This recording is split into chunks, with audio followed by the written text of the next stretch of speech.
Good morning, kindergartners. We are going to read A Bad Case of Stripes by David Shannon.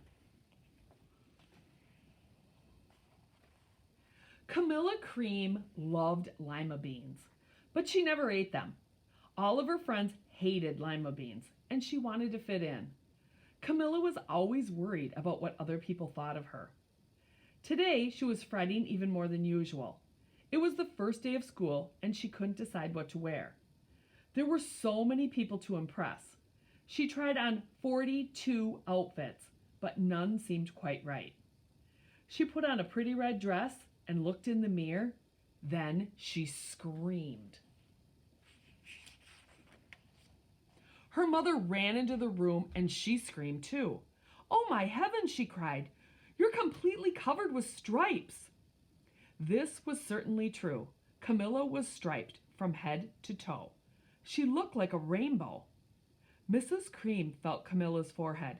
"Do you feel all right?" she asked. "I feel fine," Camilla answered, "but just look at me." "You get back in bed this instant," her mother ordered. "You're not going to school today." Camilla was relieved. She didn't want to miss the first day of school, but she was afraid of what the other kids would say, and she had no idea what to wear with those crazy stripes. That afternoon, Dr. Bumble came to examine Camilla. "Most extraordinary," he exclaimed. "I've never seen anything like it.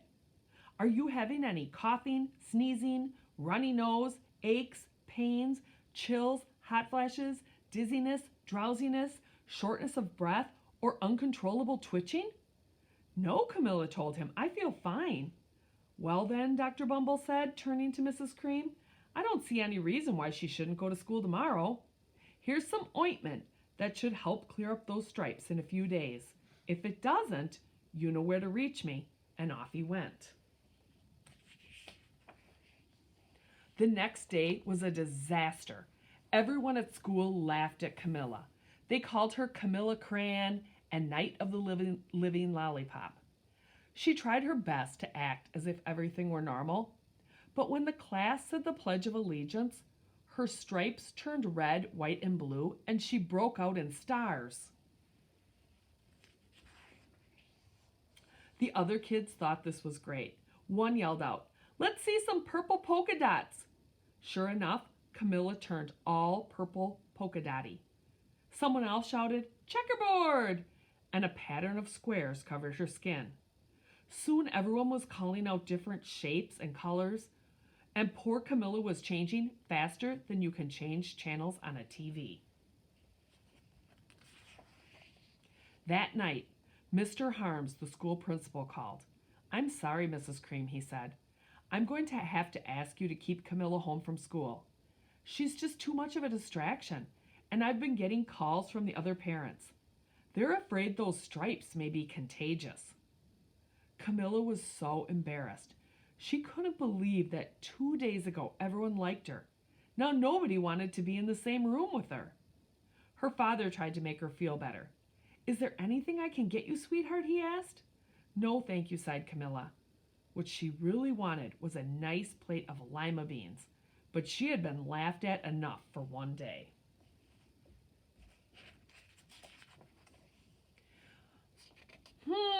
Well, yes, I see," Dr. Bumble mumbled when Mr. Cream phoned the next day.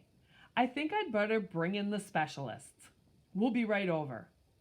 About an hour later, Dr. Bumble arrived with 4 people in long white coats. He introduced them to the Creams. "This is Dr. Grop, Dr. Sponge, Dr. Cricket, and Dr. Young." Then the specialists went to work on Camilla. They squeezed and jabbed, tapped and tested. It was very uncomfortable. "Well, it's not the mumps," concluded Dr. Grop. "Or the measles," said Dr. Sponge. "Definitely not chicken pox," put in Dr. Cricket. "Or sunburn," said Dr. Young.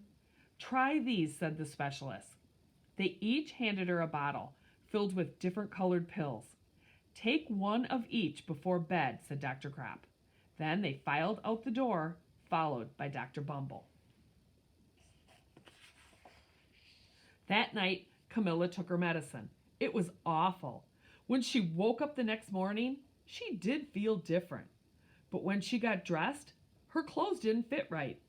She looked in the mirror, and there, staring back at her, was a giant multicolored pill with her face on it. Dr. Bumble rushed over as soon as Mrs. Cream called. But this time, instead of the specialists, he brought the experts. Dr. Gord and Mr. Mellon were the finest scientific minds in the land. Once again, Camilla was poked and prodded, looked at and listened to. The experts wrote down lots of numbers. Then they huddled together and whispered. Dr. Gord finally spoke. It might be a virus, he announced with authority. Suddenly, fuzzy little virus balls appeared all over Camilla. Or possibly some form of bacteria, said Mr. Mellon. Out popped squiggly little bacteria tails. Or could it be a fungus, added Dr. Gord. Instantly, Camilla was covered with different colored fungus blotches. The experts looked at Camilla, then at each other. We need to go over these numbers again back at the lab, Dr. Gord explained. We'll call you when we know something. But the experts didn't have a clue, much less a cure. By now, the TV news had found out about Camilla. Reporters from every channel were outside her house, telling the story of the bizarre case of the incredible changing kid. Soon a huge crowd was camped out on the front lawn. The Creams were swamped with all kinds of remedies, from psychologists, allergists, herbalists, nutritionists, psychics, an old medicine man, a guru, and even a veterinarian. Each so-called cure only added to poor Camilla's strange appearance until it was hard to even recognize her. She sprouted roots and berries and crystals and feathers and a long furry tail, but nothing worked. One day, a woman who called herself an environmental therapist claimed she could cure Camilla. Close your eyes, she said. Breathe deeply and become one with your room. I wish you hadn't said that, Camilla groaned. Slowly, she started to melt into the walls of her room. Her bed became her mouth, her nose was a dresser, and 2 paintings were her eyes. The therapist screamed and ran from the house.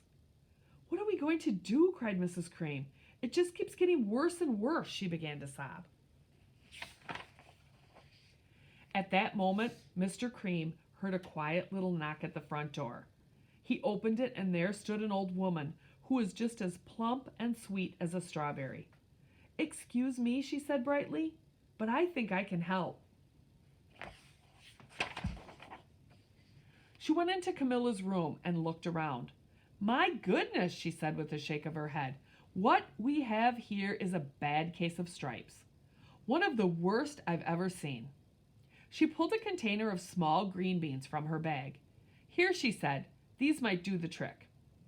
Are those magic beans? Asked Mrs. Cream. Oh my, no, replied the kind old woman. There's no such thing. These are just plain old lima beans. I'll bet you'd like some, wouldn't you? She asked Camilla. Camilla wanted a big, heaping plateful of lima beans, more than just about anything, but she was still afraid to admit it. Yuck, she said. No one likes lima beans, especially me. Oh dear, the old woman said sadly. I guess I was wrong about you. She put the beans back in her bag and started toward the door. Camilla watched the old woman walk away. Those beans would taste so good, and being laughed at for eating them was nothing compared to what she'd been going through. She finally couldn't stand it. Wait, she cried. The truth is, I really love lima beans. I thought so, the old woman said with a smile. She took a handful of beans and popped them into Camilla's mouth. Mmm, said Camilla.